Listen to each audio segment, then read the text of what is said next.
Hello and welcome to Season 2 of the Chai Break podcast. This is your host, Shweta Ravishankar.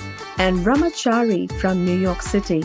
This season, we're excited to interview a roster of amazing South Asian women who have broken barriers, questioned norms, and continue to make a mark for themselves. They come to you from all over the globe, from Bangalore to New York, Melbourne, and everywhere in between. We hope you enjoy these conversations as much as we do and chime in along the way. So let's get started.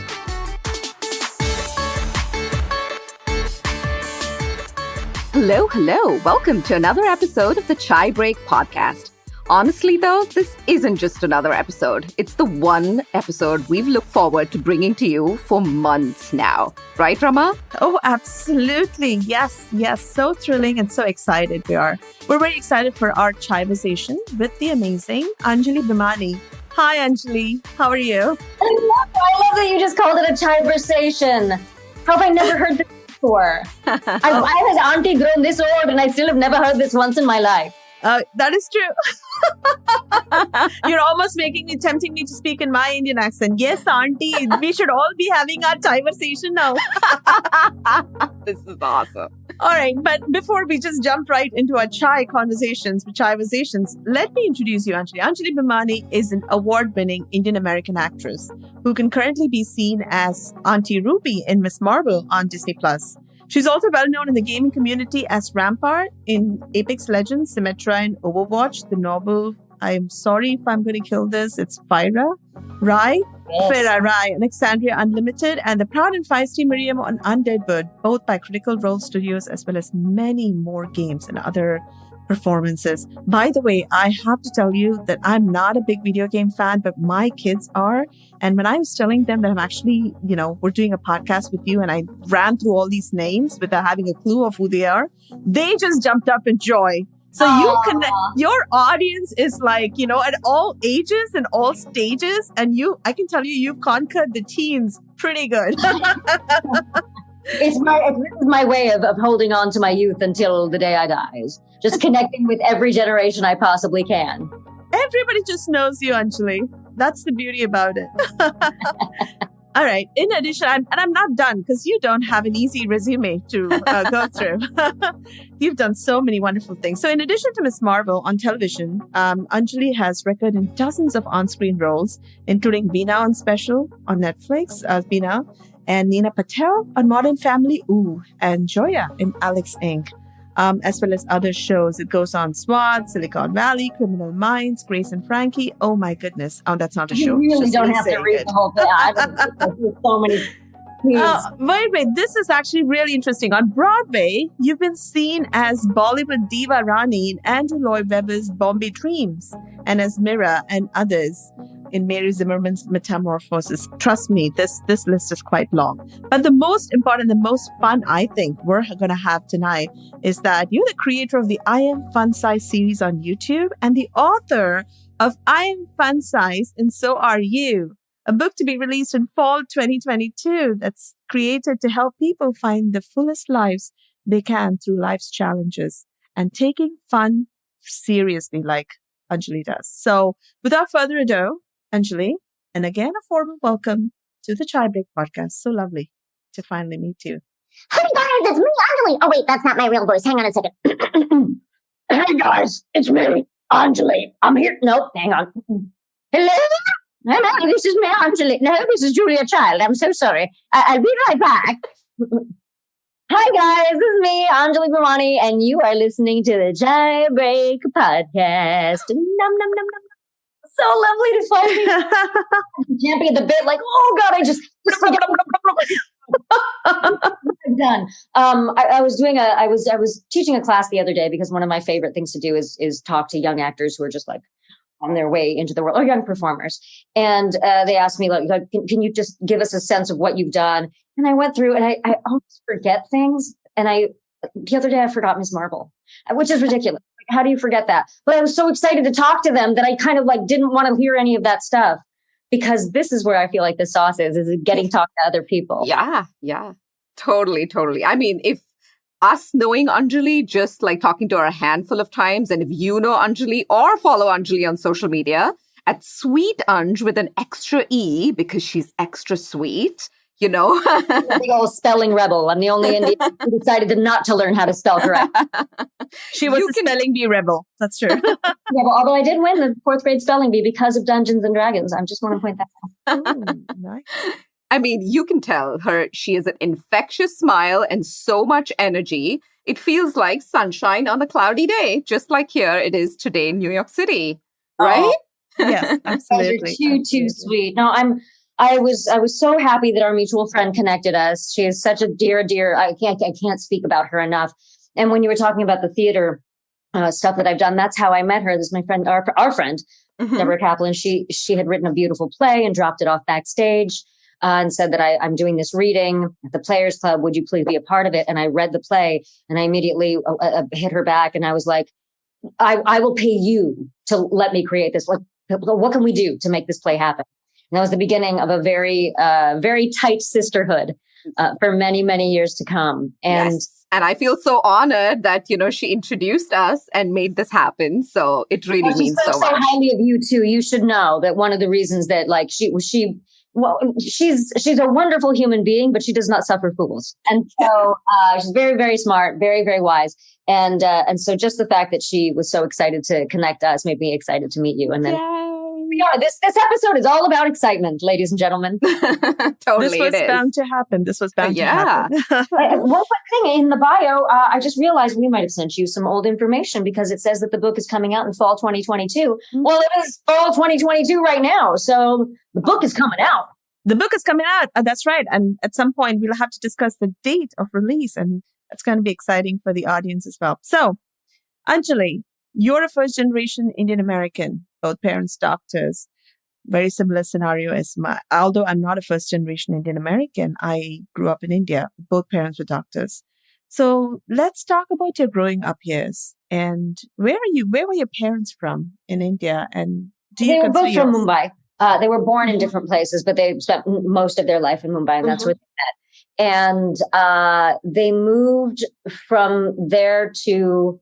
They did let me see if I always flip this. And they did their internship, their medical internship at Coney Island. And then they did their residency and we created their practices out in Cleveland, which is where I was born and my brother was born. And then right before I turned 4, we moved to Orange County, California. And and then, so I spent most of my childhood and my teenage years in Orange County. So do you say yours was a typical South Asian family? Not even close. We were not the typical as I learned to see typical. Because you're in your own family, you assume that that's how everybody else is, right? But then as time went by, I realized, my parents are not your average bear. Like, this is a whole different thing. My parents are both surgeons, yes, but they met doing a play in medical school. They had that artistic bent within them. That's amazing. Such an appreciation for all disciplines, for the arts, for science, for literature, for all of it. It was a very full upbringing. So there was never a sense of, there was never a sense that anything that you were passionate about was less than anything else.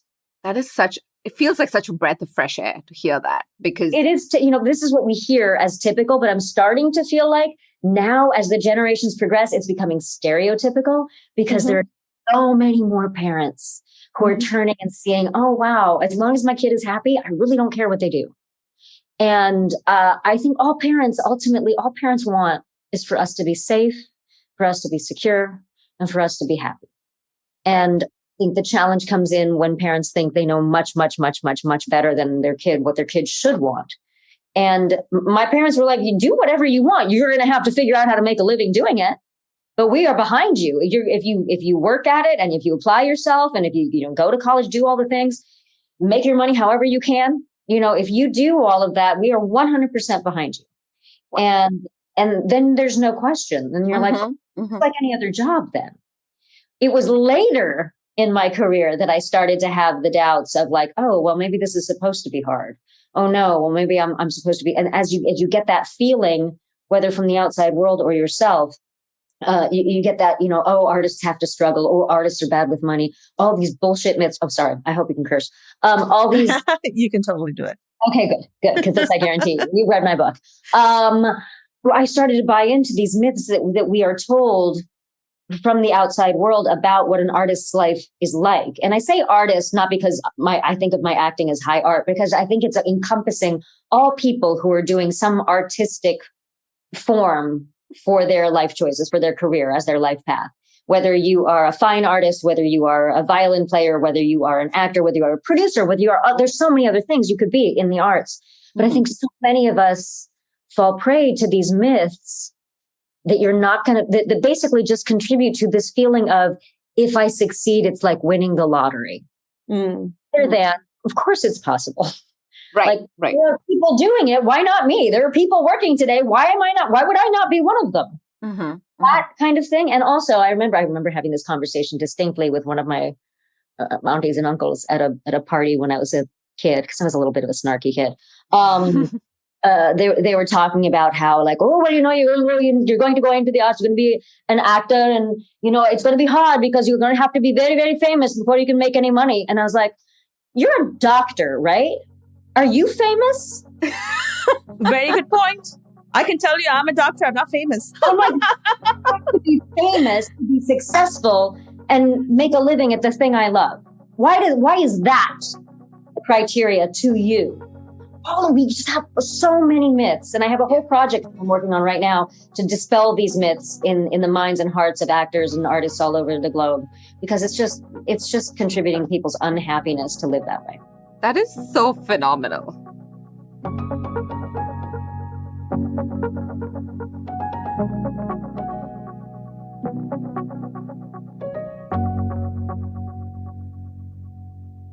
You're making a really good point, Anjali. And I think that's where, there's needs to be a lot of education with regards to people pursuing creative fields, because somehow when it comes to creativity, you just have to become famous. Yeah. You just can't that's the only path to actually making a living. And, everybody has to be a Brad Pitt or Tom Cruise, or in women, Priyanka Chopra or whatever, to actually start making money. But I think what you're saying is right. It's ridiculous, because I have a 13-year-old who is also interested in acting, who also wants to tap into a creativity. And I feel that's fantastic because, like you said, as doctors, kind of medical school kills creativity for us. So but there's a creative side that's burning and wants to come out, but we're like, we're in a whole different field. But when I see her, I'm like so happy for her. I'm like, go do all this stuff, do whatever makes you happy. I feel like it's also become so much more accessible. And perhaps that's one of the factors that I'm not really paying homage to right now, is that it has become more possible in today's day and age to make some money or to find security in several different arts at a time. Whereas once upon a time it was, you have to pick a path, and you're either a theater actor or you are a television actor or you are a commercial actor, and never the twain shall meet. I very early on discovered that I was not good at making one decision. I don't like it when someone's like, what's your favorite anything? My brain explodes, because I can tell you who my favorite person is, and I can tell you who my favorite dog is. That's about it. That's all I got. Everything else it's too hard to choose. And I felt that way about acting. Like, I don't know what my favorite medium is. It's the one that I'm doing at the moment. Right. And because now in today's world, it's no longer that you are an unfocused person. Now it's that you're diversifying your creative portfolio. The same way we do with our investments, the same way we are told to do our whole lives. A liberal arts degree means you have a full degree, right? Well, why wouldn't we have a full artistic life? Why would you ever turn down a way to scratch that itch if it could possibly lead to you being happier? No, that's simply phenomenal, because I don't think I've come across anyone with a body of work like you. The number of different disciplines within the performing arts space that you've dabbled into, and you've done it successfully.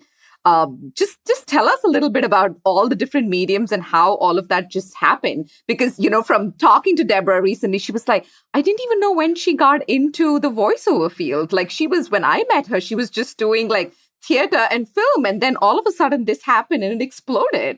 Yeah, I feel like my entire career has been a combination of like, me? You want me to do that? Okay, sure. Like a whole lot of, I get to do that?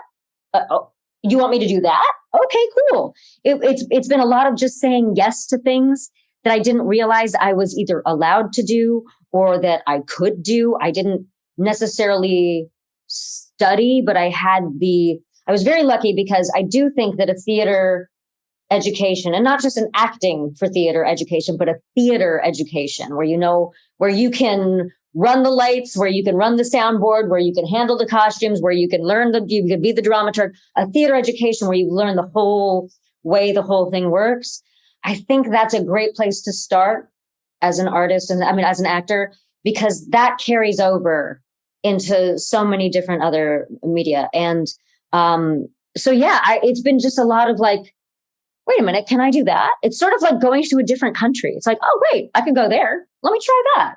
And I started doing that too, where I just started going to different cities and seeing what I could do. And so, I started in theater because let's be honest, like very few high schools and elementary schools have a film department, but they all have a school play. They all have a drama department. So theater was my first love. Then I moved with a show that went to Broadway, Metamorphoses. I moved with that to New York, stayed there, started doing more theater, musicals, did an opera, did some regional theater, and then started doing television when I was out there. Did Law and Order SVU, which was my first job, and The Sopranos, and a bunch of stuff. And then I started going back and forth between New York and LA to do, and commercials were in there too. And then started to go back and forth between New York and LA because I was starting to think, I want to learn more about TV. And at the time, Los Angeles was the place to be for that. Did a lot of back and forth there, finally stayed put in Los Angeles, but still juggling because I didn't want to let go of any of the things I was doing. I was having so much fun doing anything I could. So I was out here doing theater, doing commercials, doing television, and then the voiceover world opened up to me. And that opened up just through auditions, just through the opportunity, presenting itself and me saying yes. And I think that's like my whole career is saying yes to things that seem like I may possibly even want to try them. Not just like, I know that this is what I want to try. It's like, let's try it. Let's see if I like it. I'll try anything twice. Let's do it. Let's check it out. First time's a throwaway. You got to do it twice. But so the voiceover world opened up to me. And I do think that because of my theater training, my vocal training in the theater, I think that's one of the reasons that voiceover opened up quite as wide as it did. I knew how to modulate my voice and Was used to making silly voices and all this kind of stuff.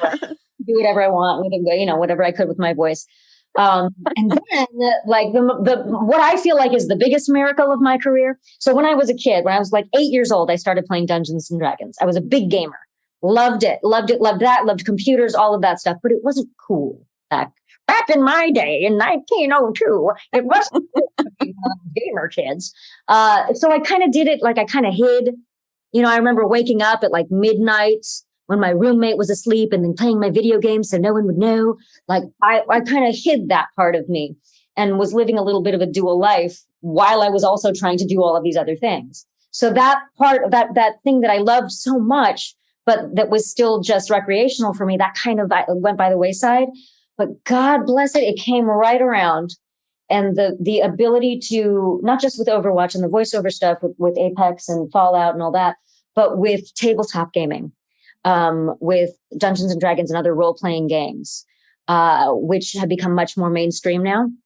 There's been a lot more representation of it in the media. Stranger Things, was so centered around that first season. Mm-hmm, mm-hmm. That's right. And people are doing it in the most incredible ways now. So now I get to play D&D with my friends as a professional actor with other professional actors on live streams. And that's part of the acting, the storytelling I get to do. And it's mind blowing to me that I get to do that. You're what I call a versatile actor here, Anjali, because you kind of, dabbled in so many different things. You didn't make yourself known for only one particular thing or one particular feature. That's amazing. I will use just a slightly different word because I think the word dabbled kind of might give people the sense that I just kind of dip my toes in. Here's one thing that I if I'm doing something at any given moment, I'm doing it. Mm-hmm. It might be for 5 minutes, but I'm in. As you guys both know, as I've said in my book, I take my fun very seriously. if I'm going to take time to have fun, I am going to have fun. So even if it's a 5-minute role, you're there completely absorbed in it. Yes. Why not? Why not? Yes, absolutely. And I think one of the this might sound like it's not related, but I really do think it is. One of the biggest challenges we have in today's society is the fact that I honestly think these gadgets are creating ADHD in all of us. Oh, absolutely. Creating the inability of us not just to focus, but to be satisfied. Yes. I know it happens to me where I'm like, I'm doing something I love, but that notification will go off and I immediately will you clock it. You can't help but doing it. So it's been a very concerted effort for me to hold on to that commitment to everything I do. Do not disturb is my best friend. It's because I can't enjoy something unless I'm there, unless I'm really in it.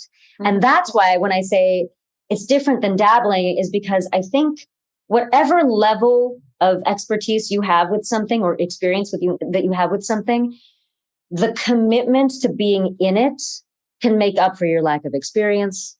It can make up for your lack of expertise because you are 100% present in that moment with that thing. You are paying attention. I remember we were doing a production of Roof of the World, and there was a young actor who would come to rehearsals, and he would come to rehearsals when they weren't even working on his scenes to watch the other actors because he wanted to learn. That level of I want to be in it, that's how I want to live my life. That's amazing. And I think that's a great message for especially the younger audience who want to aspire to be someone like you, especially creative or any profession you take. I think your message just goes across for any particular field. That's a great message for all. Please don't. I don't want anyone listening ever to think just because you can have it all does not mean you have to have it all. Yeah. If there's one thing you love and you want to focus all your life on it, do it. I may jump from game to game, but the developers who create those games, they're working on those for years before they come out. The filmmakers who make a movie could be working for 5-10 years on that project, but they are so committed to it. And that is their love, and that is their passion, and that is their purpose, which are two separate things, mind you. They have a purpose that is driven by fulfilled by their passion. If you have one thing or two things, or just, if there's something that you are that passionate about, that you can focus on it and get in that flow state, whatever it is, go for it. I'm not very satisfied doing only one thing. That's awesome. We love that.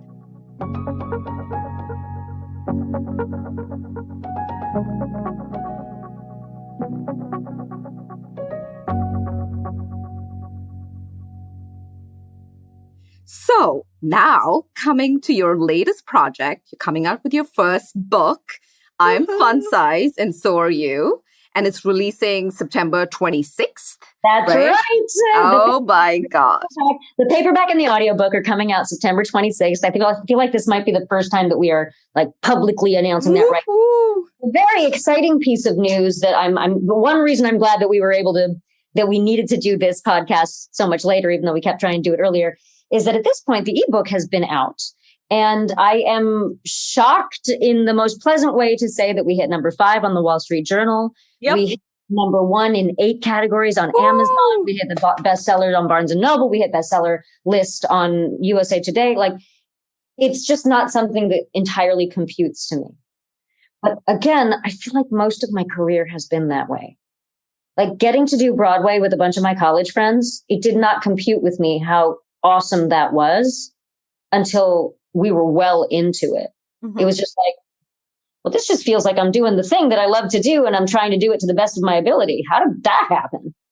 So it's really wonderful. And I'm really grateful that of all the books that I decided to write first, it's the one that I wrote as a love letter to the community of people who have been so giving online, not just my family and friends, but just this group of this community of artists and gamers and cosplayers and all these people so supportive of the artists that they want to see succeed. It's a level of just passion and support that I have never seen in my life in another artistic community. Anjali, when I was trying to look at your videos, I was trying to get to know you outside there because we've talked probably a couple of times. I saw some of your videos on the internet, and everywhere. You should see the comments below many of those videos. People just absolutely love you. They just love you. I mean, you have such a variety or different kind of, you've audience across all age ranges. And you've kind of played yourself in so many different characters that connects with so many people, be it video games or movies or television, and everywhere there's so much love. So what you just said is absolutely right. I just go on the internet and all I can read is about how much people love you. So and that reflects a lot on the book as well, which is a fantastic read, by the way. And we're so glad to be doing the featuring your book on this podcast. Yeah. And thank you for sending us the book so graciously. Yeah. I mean, I just have so much to say, but I'll say this. It is such a fun read, quote unquote, because it hits the nail on the head about like big real life adulting stuff. And you do it in the most real way possible.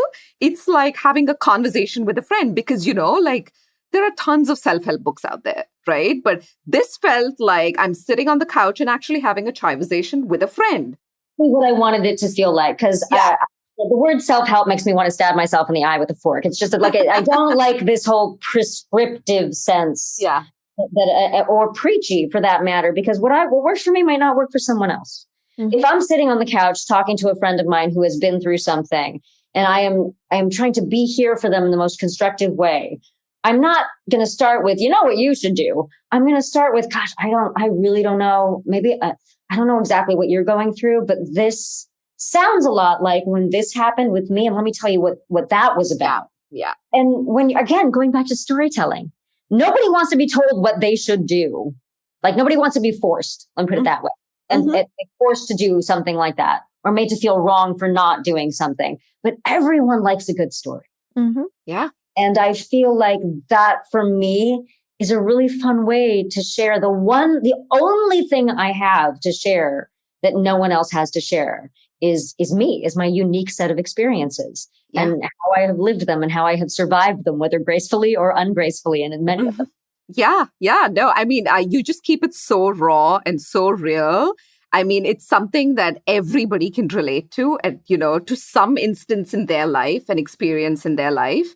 And, what's interesting to me is how you actually started this whole idea of, I'm Fun Size started out as a YouTube series. So tell us a little bit about how it turned from the YouTube series and eventually, in the form of a book.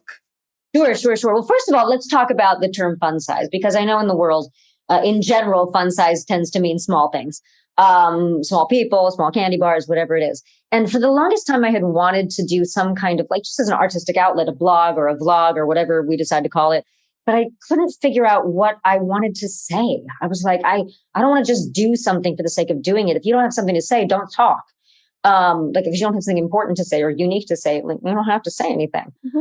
But then when we started connecting with the Overwatch community, and that led to a larger gaming community outside of this game, just like everybody, embracing this group of people would DM me very personal questions about their lives. And I was like, I am not a doctor. I just play them on TV. I'm not qualified to do this for you. But the more that kept happening, the more I kept realizing, I really wish I could tell them about this time in my life without sounding like I'm telling them what they should do.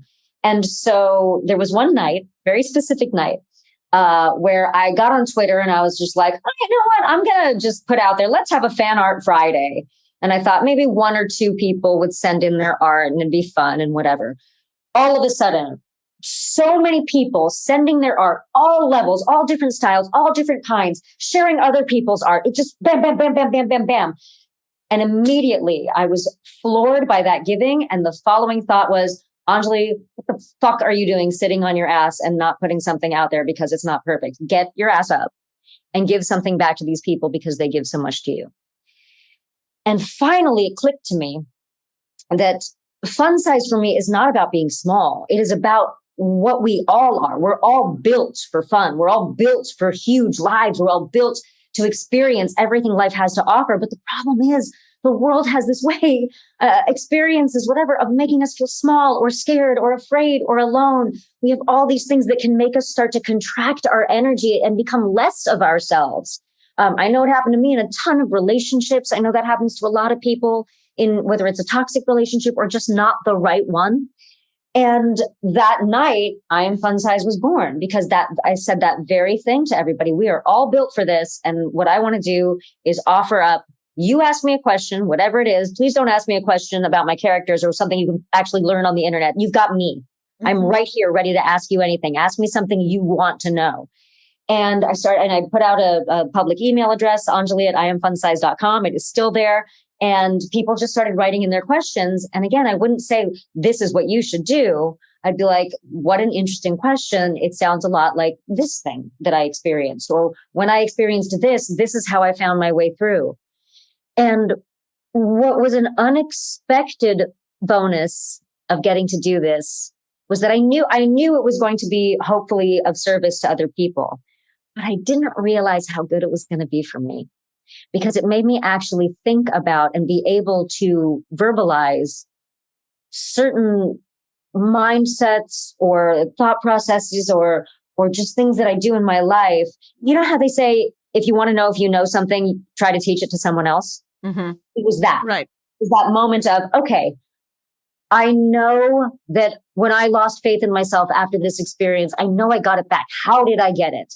Oh, it's kind of like retraining your body after you have an accident and using your proprioception. Your body has to learn to feel safe in space. And that was a very new way for me of putting it. Mm-hmm. So it's been this wonderful kind of circular experience. And I'm really grateful to say that at conventions, at Comic-Cons and stuff that I do a lot, I would have people come up to the table and say, this episode changed my life, or this episode inspired me to go get this job. This episode inspired me to pick up the pen and start writing, whatever it was. This episode helped me with my relationship with my brother and my sister and my dad. That kind of stuff, that's the sauce right there. Like, it's one thing to play a character. It's one thing to be in people's hearts and homes that way. It's a whole other thing to know that something you offered them actually made a difference in their life that they craved.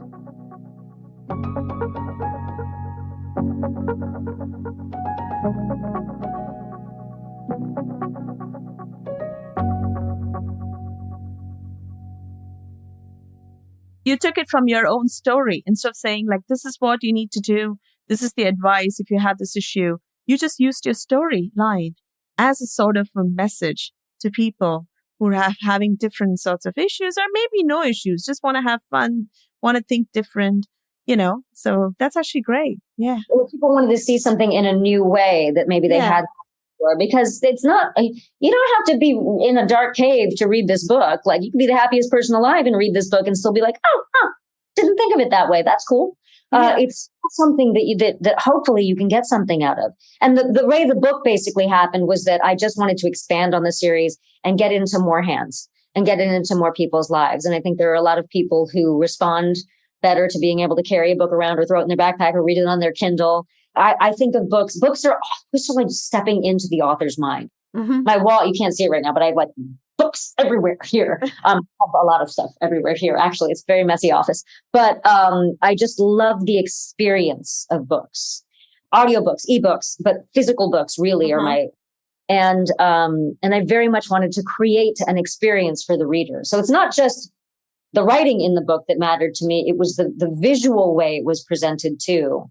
Yes. Much more, it's 312 pages, so it's not a kid's book, but it is much more graphic design and much more art and these gorgeous, adorable illustrations by Vivian Trung, who she's phenomenal. I met her because of that Fan Art Friday. She posted something. Wow. That's awesome. So you mean to say it's a fun-sized book? It is definitely a fun-sized book, but it's not short. It's easy reading. I don't want anyone to be daunted by the thickness of this book. I'm like, yeah, but look at the print, you guys. I mean, you're going to be fine. Yeah. There are pictures of my dog in here. There's a picture of a dog in a plane. That's my favorite page right there. Playing a lute. That is so funny. You talked about Charlie, because that was one of our questions. You have the most adorable, smart dog, Charlie. God, I have the greatest dog ever. Sorry to everybody else who thinks that they do, but I do. And you've incorporated Charlie lessons throughout the book. But what's a favorite lesson you learned from Charlie? Oh, the most important one that I didn't realize I was learning until as soon as I did. It was literally like a light bulb went off. For years, And years and years and years and years and years of my life, really probably for the majority of my life, people would say, oh, you have to learn to love yourself and you can never love anybody else until you love yourself. And my reaction to that was, oh, well, fuck me. I guess I'm screwed because I don't know how to love I don't even know what that means. And now I can't have a relationship because I don't know what that means and no one's going to tell me. Great. Thanks, guys. I'm screwed. Because no one knew how to say. They could give you ways to do it, but no one knew what it really, no one could really verbalize to me what it meant.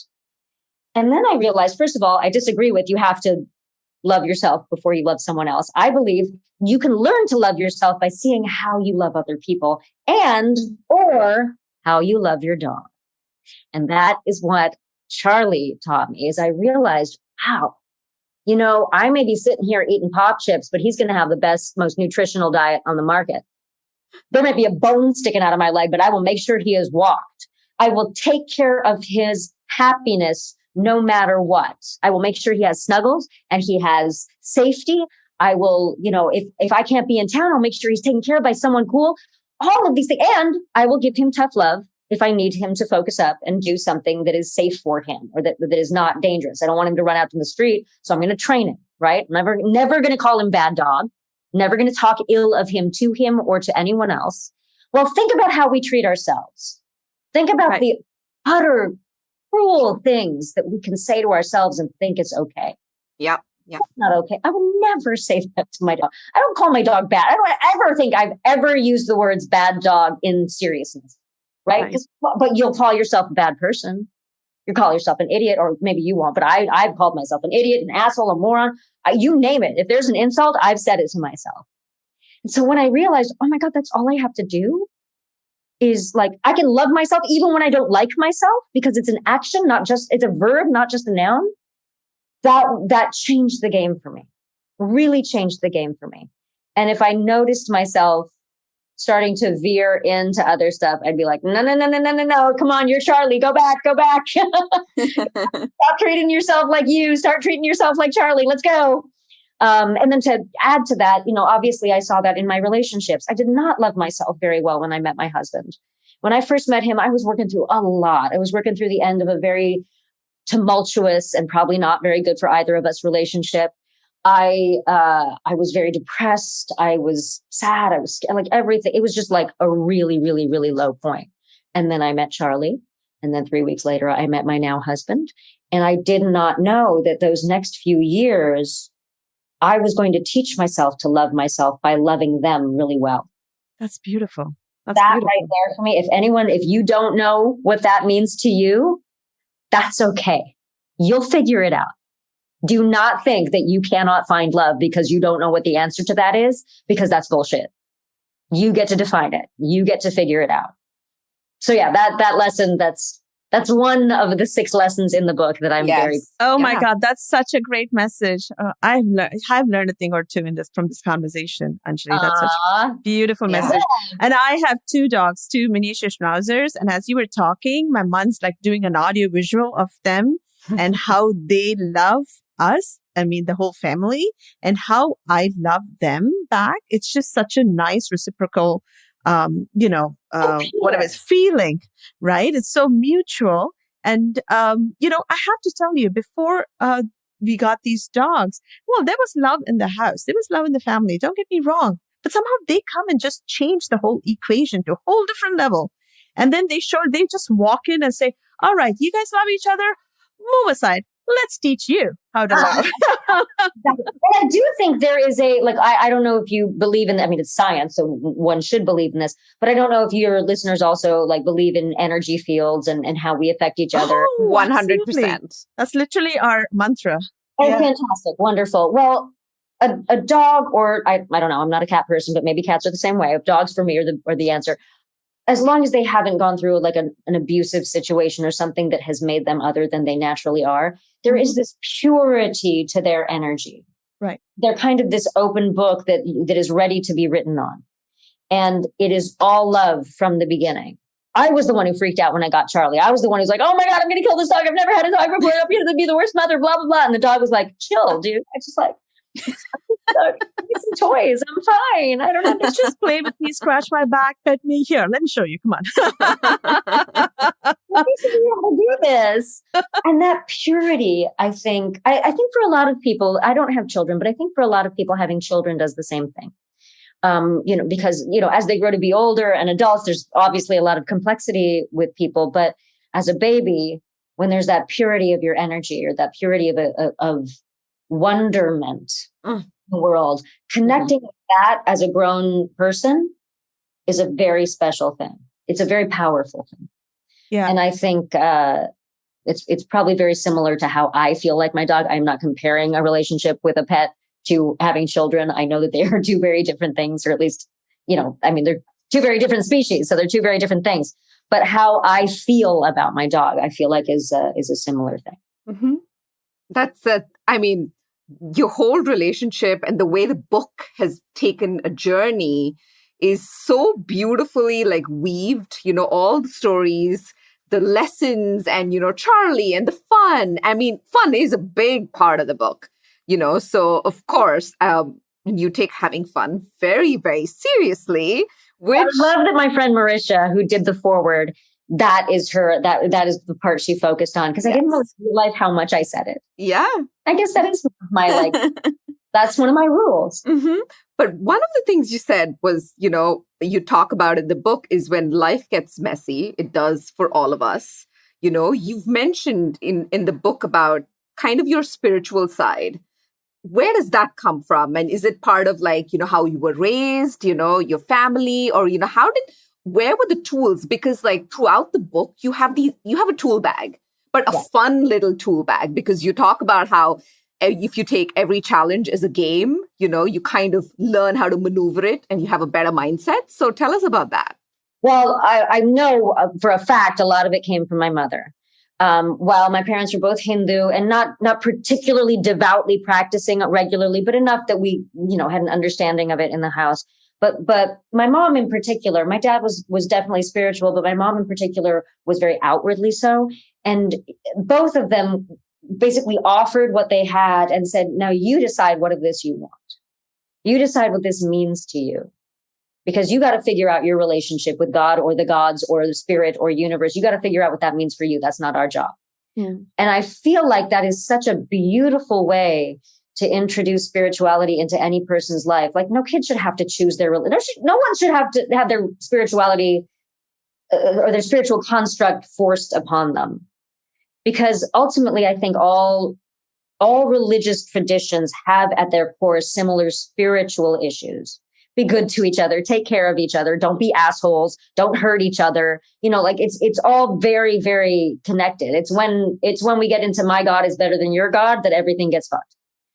So that spirituality, definitely my mom was very much into the spiritual tradition. She was always reading new books about it, not just about the Gita and not just about, not just Indian, the Vedas or whatever, but she was also reading just spiritual leaders in the modern day. And so there was that aspect of it. There began to be what I didn't realize was a spirituality because of my acting. Because I am very fortunate that I chose a career where part of my job is to know myself. Wonderful. Be able to play myself like an instrument. And in order to play an instrument really, really well, you got to know all of it. You got to be able to get in there and dig in. You got to, therapy is great for actors. You know what I mean? It's part of the package. So many of and this is one of my future books, so many of the lessons that I have learned about life have come from looking at how I handle things as an actor, as opposed to the other way around. Mm-hmm. A lot of people think how do you handle rejection so much as an actor? And I'm like, well, because I was an actor, I learned how to reframe it. And that's in the book too. So that spirituality, it's developed over time. It's also been, I feel like I don't care what you believe in, if it's God or Buddha or cheddar cheese, if it gets you through the day and makes you a good person and keeps you from causing harm to other people, it's the right thing. Yeah. And for me, I was like, cool. No one's forcing me to pick something. Mm-hmm. And if someone thinks I'm going to hell, okay, I don't know. I'm not there yet. So for now, this is what soothes me. This is what gives me solace in dark times. This is what inspires me to go out and do good things. That's my spirituality. I don't know what to call it. I call it Edgar. I don't care. That's what it is. That's so beautifully put. Do what makes you feel good. Yeah, and not just makes you feel good, but makes you do good and be good. Aspire to be the best version of yourself you can be, whatever that looks like. Yeah. Because on the days when I am the lowest, on the days when I don't want to get out of bed, and I don't want this book to fool anyone. Like I say it in the book, like I still have I think in the last chapter I would talk about the terrible spiral of evil that goes through. Yes. I want to get out of bed in the morning one day. And so we all go through it. Yeah. It's then what is that thing? What is that drive? What is that impetus that does get you to go, okay, I am going to get out of bed and I am going to do it. And for me, it's other people. I don't care how sad I feel. Someone out there feels worse than I do today. So even if I don't want to do it for me, I can do it for them. I don't know where they are. They might be walking their dog outside. They might be at the supermarket. There might be someone that I talk to online. There might be someone that watches a TV show.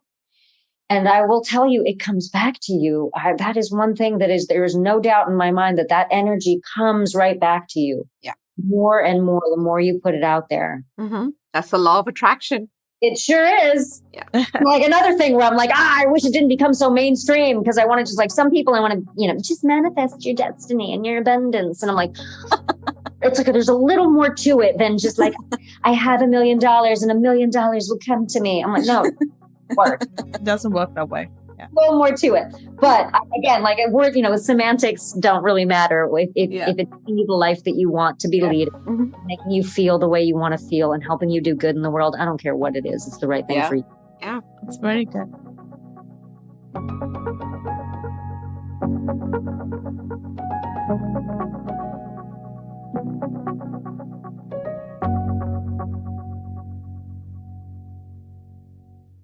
So one last and fun question. So you've played so many superhero roles on stage and virtually. Is there a part of Anjali Bhimani that always dreamed of being one? And if so, what would your superpower be? Okay. Yes. Immediately. Yes. The answer is yes. So one thing that I when we were talking about spirituality, I thought about bringing up and then it felt like it didn't quite play in, but now it does. I was obsessed with mythology growing up. And because I read all the Amar Chitrakathas and that's how I learned about religion and history in India, for me, the gods were my superheroes. It wasn't just Wonder Woman and Superman, although I had those guys. I had Krishna and I had all of the incarnations of Vishnu and I had all of these different people. And so that sense of, oh, wow, real people have these gods within them. Real people have this inspiration, which means somewhere in there, there's some kind of superpower. I don't know what it is, but it's in there. And that excitement, that agency has always been a part of me. So I've devoured the X-Men. I was obsessed with Wonder Woman and the DC comics. Super, super always into superheroes. So superpower of choice has changed over time. When I was younger, I just wanted to have super healing powers like Wolverine because I was constantly like spraining my ankle or getting sick or all sorts of things. And I'm like, oh God, if I could only do that, that'd be awesome. And obviously the super strength that goes with that, because if you're super healing, you should be able to do a bunch of really cool things. But in the last few years, and it's funny because my very first big superhero character, Symmetra, she has this power, but I wanted teleportation. I want the ability to bamf in and out of different places because I would get so much done. Oh my God. Like, I think I'm doing a lot now. Imagine if I could teleport. Like I could do a book in 24 hours. Oh my God. That's a superpower everybody wants. Actually. Here's the thing. Here's the catch. And this is very selfish. I admit it. But a superpower is a thing that not everybody has, right? It's a thing that's unique to you. So if I had the teleportation power, I wouldn't want it to be something that everyone had. Like we all have the technology to teleport because then the expectation that everybody does more, the expectation, it's just like during the pandemic, the expectation that everybody can do 24 Zooms a day. That was never there before. Exactly. My eyesight has gone to shit during because I'm looking at screens all day. Yeah. Right? So that would be my selfish superpower. I also really, with the healing power, I very much wanted that healing power to extend to being able to heal other people. But then because I overthink things, I thought, okay, but I don't want to play God. I don't want to be that person who has to decide who gets to be okay and who doesn't. So let me just make it me so that I can actually do good in the world because nothing's going wrong with me. I can actually like get out and help people because I'm not sitting at home with a busted knee. Fair enough. That's so fun. That's so fun. Wow. You got me thinking of what superpower I want to have. I'm going to be scratching my head for a while on that one. Yeah. there's so many shows now that involve not just superheroes, but just unusual superhuman people who have like the Umbrella Academy. Oh, yeah. And there's on that you're like, I wonder how that power is going to serve them, because that doesn't seem like a useful superpower.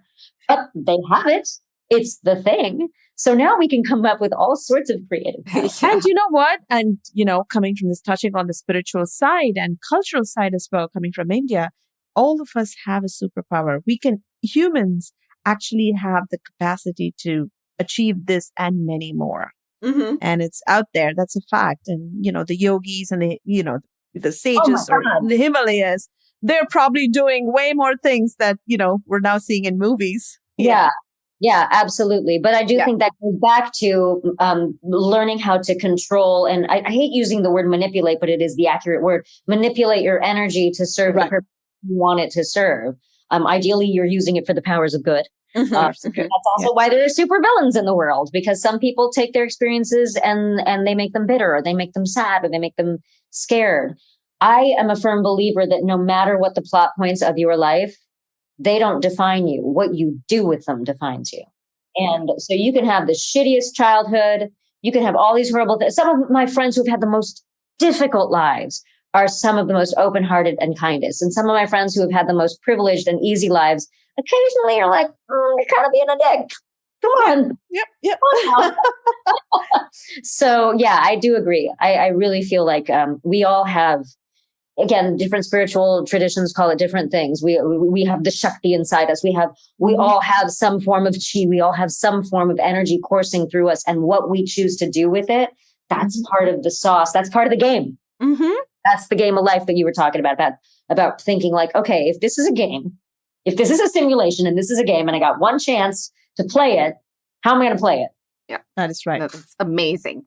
So now that we've come to the end, if you all have listened to the episode all the way to here, you're in for a treat, because we're honored to be doing a grand giveaway of a signed copy of Anjali's book, I'm Fun Size and So Are You, along with an amazing goodie bag in partnership with some incredible South Asian brands. Yay. So you have to head to our Instagram page, Chai Break Podcast, and to know all the details of how you can enter and what you can win, because you're in for a treat. Oh, so many. If I wasn't stuff. part of the giveaway, I'd be like, I'm entering. Right, I know. Goodie bag is legit. I want it. No, definitely. People sign up. These kids. Okay, plug your ears. I'm going to shamelessly plug you guys.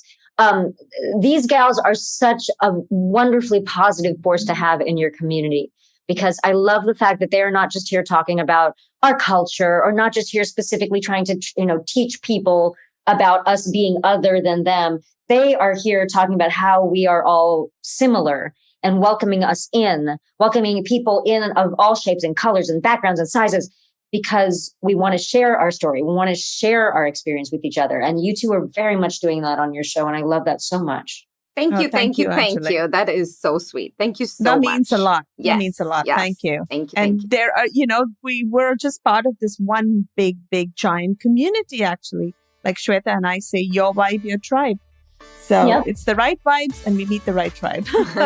Exactly. You guys, I'm so bummed this is over, but thank you for having me. I'm really excited that Thank you so much for graciously accepting our invitation and for being here. We absolutely loved talking to you. And I'm sure our listeners too have enjoyed themselves. Yeah. So until next time, everyone, bye. Bye. Bye. I love it.